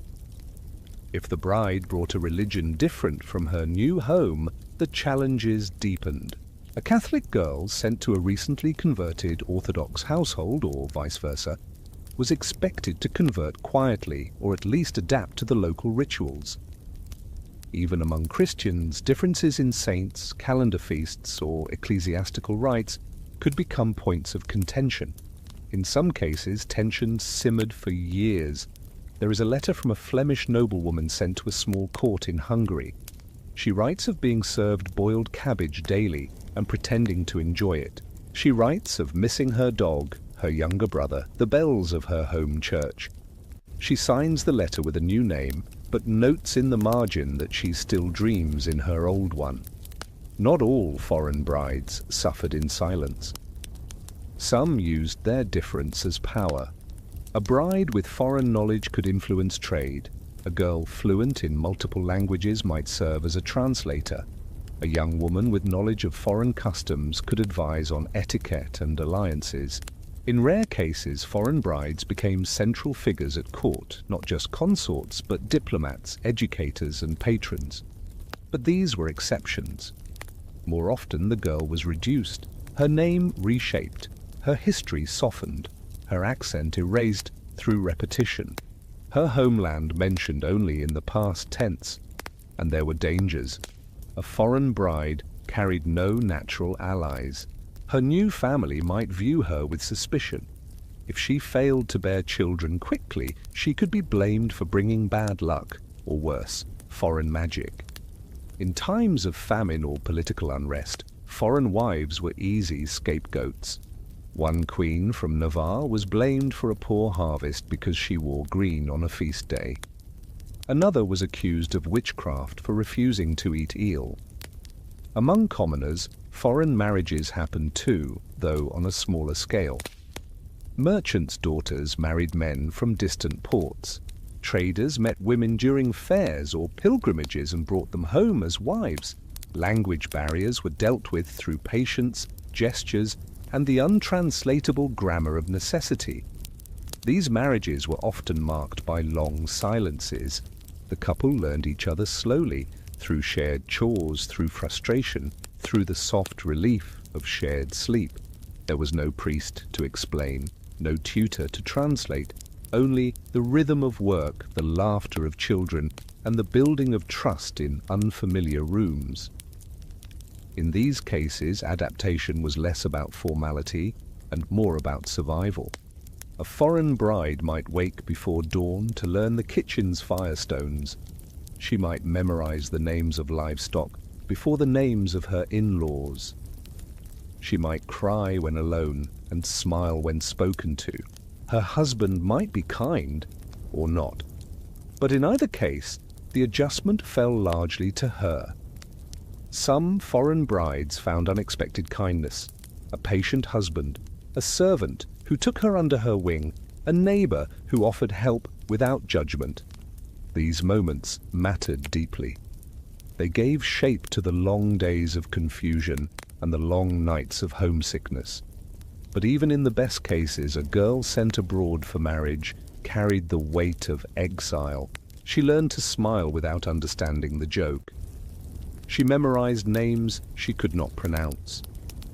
She studied rituals she did not believe. She carved herself into a shape that fit enough. And for those who bore children, the transformation deepened. Their sons spoke a language that was not their own. Their daughters sang lullabies with melodies unfamiliar to the mother's ear. Slowly, their old life receded. The girl who boarded the ship became a woman rooted in foreign soil. Still, traces remained. A hair ribbon kept in a wooden box. A phrase whispered in her native tongue before sleep. A recipe made once a year, even if no one liked the taste. These fragments mattered. They were not resistance, they were remembrance. Even noble courts, for all their obsession with assimilation, could not fully erase the homes carried quietly in the heart. One duchess from Aquitaine planted lavender wherever she lived. Another from Scotland had her chamber walls painted a colour that reminded her of home. A Polish princess brought with her a dog whose bark was never understood, but was fiercely defended, because foreignness did not vanish. It bent, it softened, it tucked itself into corners, but it stayed. And in the great halls, behind the laughter and ceremony, there were girls still learning to sleep through different bells. Women who said the Lord's Prayer in 2 languages. Mothers who taught their sons how to say, "I love you," in a tongue no one else in the household understood. Because in the medieval marriage market, the foreign bride was not just a girl. She was a symbol, a solution, a story waiting to be rewritten in someone else's ink. And though she might never return home, though her voice might change and her name be altered, she remembered who she had been, if only in silence, if only in dreams. The door creaks open. A man steps into the room, followed by his brother, then his mother, and finally a woman carrying a lamp. The girl stands still, her hands clasped in front of her, her eyes lowered. They are here to examine her. Not her mind, nor her spirit, but her body, her teeth, her hips, her hair, her fertility. She is not a person in this moment. She is a possibility. In the medieval marriage market, appearance was not simply vanity, it was evidence. It was not enough for a girl to be well-behaved, modest, or industrious. She had to look the part. She had to embody what a family believed a future wife and mother ought to look like. And so before the vows, before the feast, before the priest, there came the informal inspection. It was more common among the wealthy, but not absent among commoners.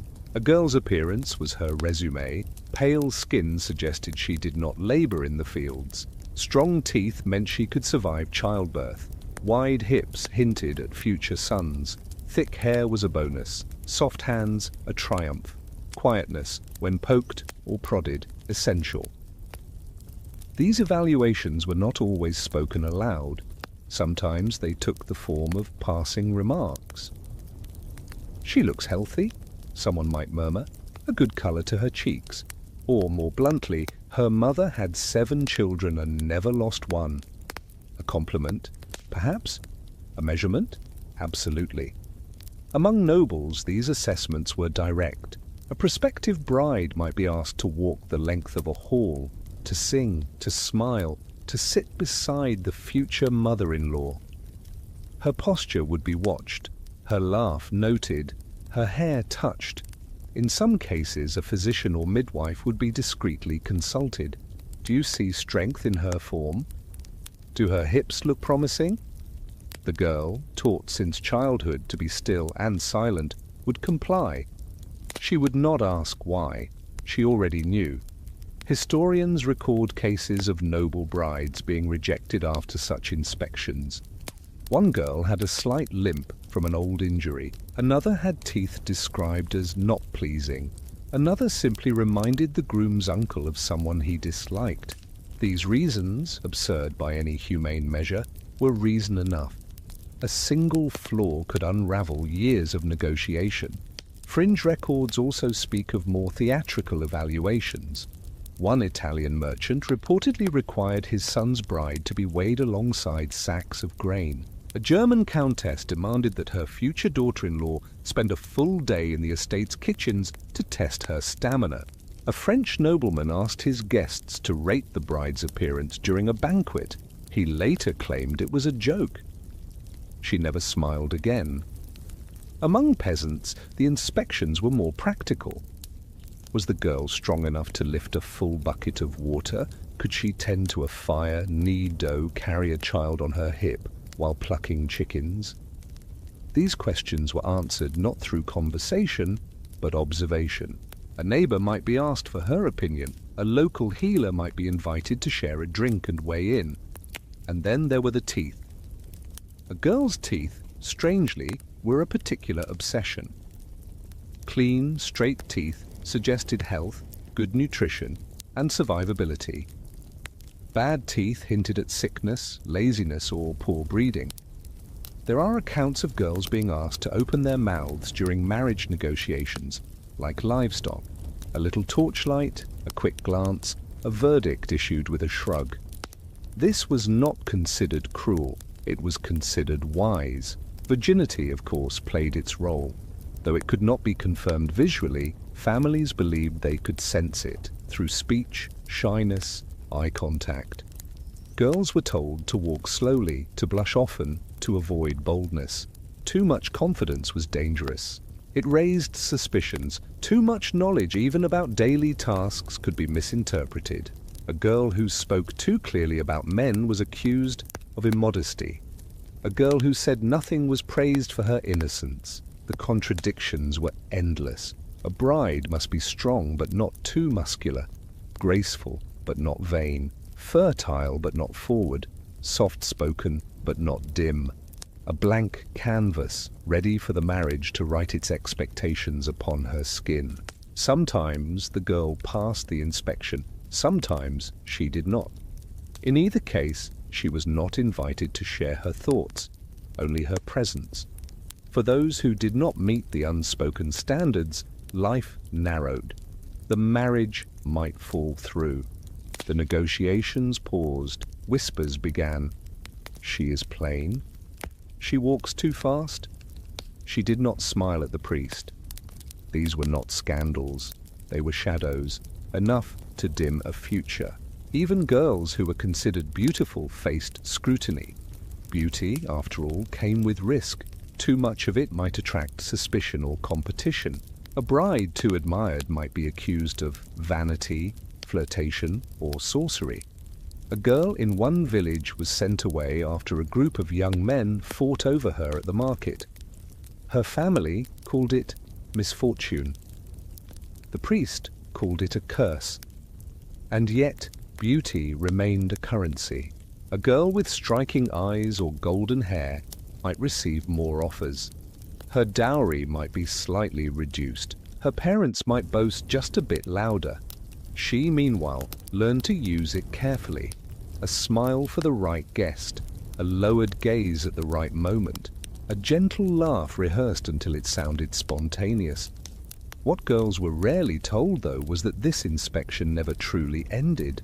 After marriage, the measurements continued. Was she blooming? Was she fading? Did her skin retain its glow? Did she still move with the grace expected of a wife? And when the children came, or did not, her body became evidence once more. If she bore sons, her beauty was praised as prophetic. If not, she was blamed. Perhaps she was never as strong as she looked, they would say. Perhaps her mother overfed her. There was no escape from the gaze, only adaptation. Some women reclaimed it. A few, quietly, made jokes. One noble bride, when told her teeth were adequate, smiled broadly and said, "Then I shall bite only on feast days." Another wore too many layers to hide her figure during inspection, then revealed her actual strength when challenged to a race across the orchard. She won, and the match was sealed with laughter and ale. But most complied. They let themselves be looked at, evaluated, compared. They turned their faces to the light and hoped their cheekbones would be enough to change the future. Because in the medieval marriage market, it was not the mind that mattered most. It was the shape of the face, the weight of the hips, the whiteness of the teeth. The body was the dowry before the dowry, the unspoken contract signed with every glance. And whether the girl smiled or not, the inspection was already underway. The barn smells of hay and smoke. It is early morning, and the frost has not yet melted from the beams.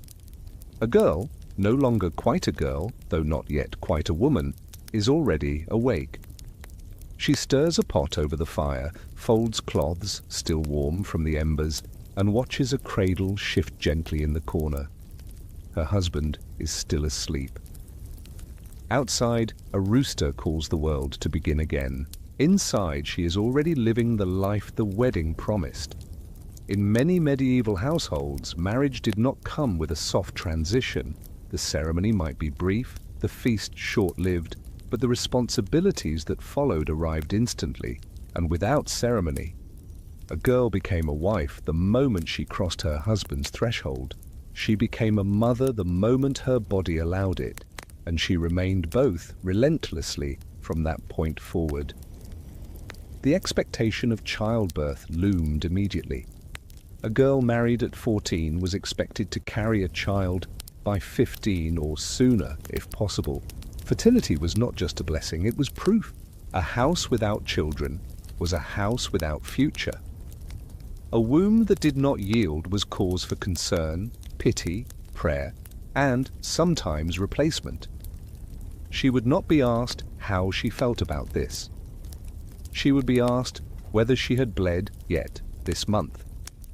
If not, the midwife would be summoned, a cup of broth prepared, a candle lit.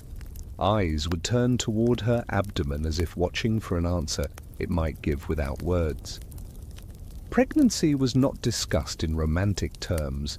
It was a duty, often framed as an obligation to the family, the estate, the village, or God. Girls were taught to expect discomfort, risk, and silence. If a woman cried out too loudly in childbirth, she was suspected of weakness or sin.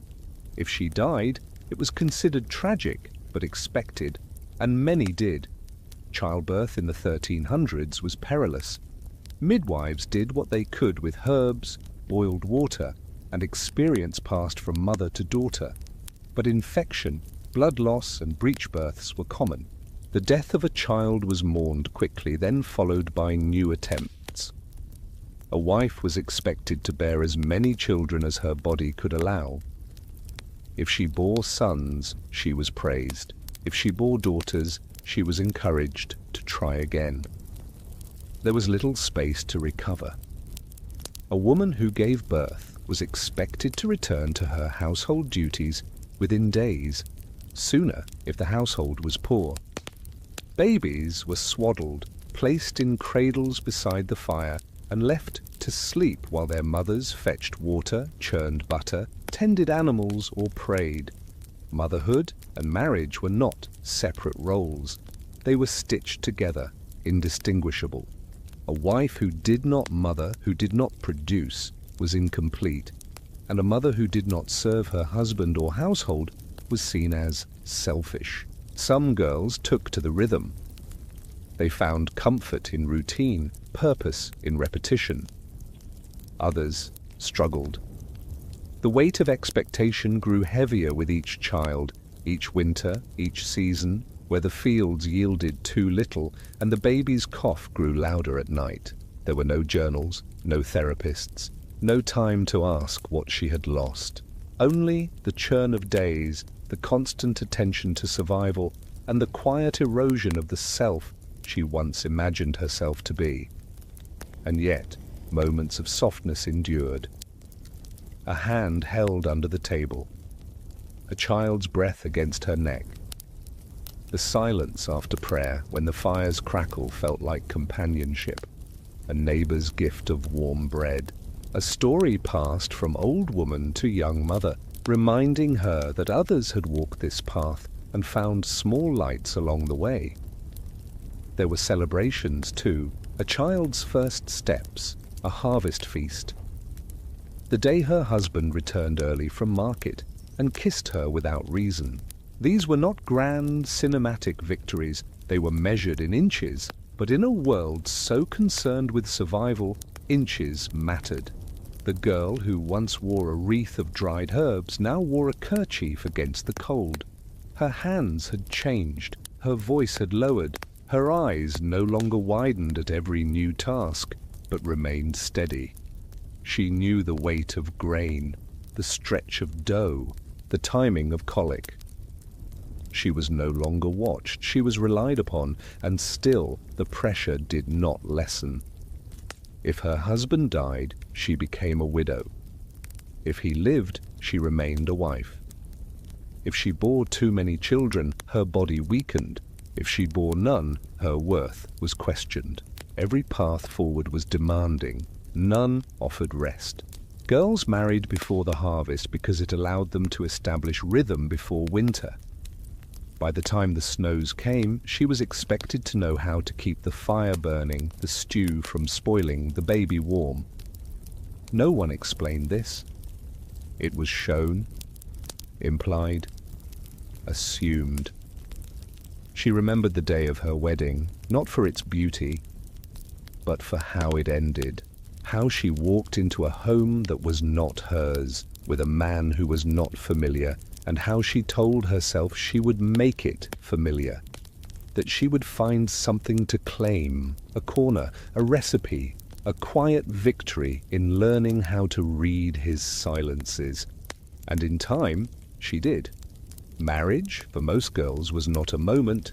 It was a process of forgetting what they thought life would be and learning how to hold what it had become. She never asked whether it was fair, only whether the stew was hot enough, whether the child would sleep tonight, whether the morning would be warm enough to wash clothes, because in the medieval marriage market, a girl's journey did not end at the altar. It began at dawn and repeated itself every day, and every day she rose. The cradle rocks slowly, the fire has faded to embers, the air is still. And outside the window the sky has turned that particular shade of soft grey that means the world is between things, between night and morning, between silence and birdsong, between all that has happened and all that might. You have walked walked a long way tonight, from manor halls to candlelit kitchens, from stone chapels to distant docks. You have stood beside noble daughters wrapped in velvet and peasant girls in linen aprons. You have watched ribbons tied, vows whispered, and futures sealed not with kisses, but with livestock and land, with quiet prayers and anxious glances. You have seen 12-year-olds measured for motherhood, and 14-year-olds dressed in mourning, then marriage again. You have listened to shoes being traded like promises, portraits being kissed before introductions. You have watched girls leave their language behind, trading familiar hills for foreign palaces, learning to sleep through bells they do not yet recognize. You have watched them learn when to bow, when to speak, and when to say nothing at all. And through it all, beneath the contracts, the scrutiny, the obedience, you have found moments of something gentler, a stolen glance, a dish cooked the way her mother once made it, a lullaby hummed in a language her children would never understand, but one she could never let go, because even in a world that treated girls like signatures waiting to be assigned, they still found ways to exist, to remember, to survive. Tonight perhaps you also remember something, how far we have come and how far there still is to go. You remember that behind every faded name in a ledger was a girl with cold feet and a beating heart. That behind every marriage contract was a moment of silence where someone held her breath and waited to see what came next. And now, so do you. You do not need to remember every detail. You do not need to know every date, every duchy, every ritual. Just hold the shape of the story, the rhythm of repetition, the sound of wool brushing stone as a girl walks toward a doorway she cannot yet see through, because the past does not need to shout. It only needs to whisper. So let the story quiet itself now. Let the footsteps fade. Let the ribbons slip through your fingers. Let the hearth grow soft and low. The girl is asleep now. The vows have been said. The baby is breathing evenly in the cradle. The wedding candles have burned down. The stew has cooled. There is nothing left to prepare. You may rest now too. You are not being measured. You are not being matched. You are not being watched, only held, just for a little while, until morning.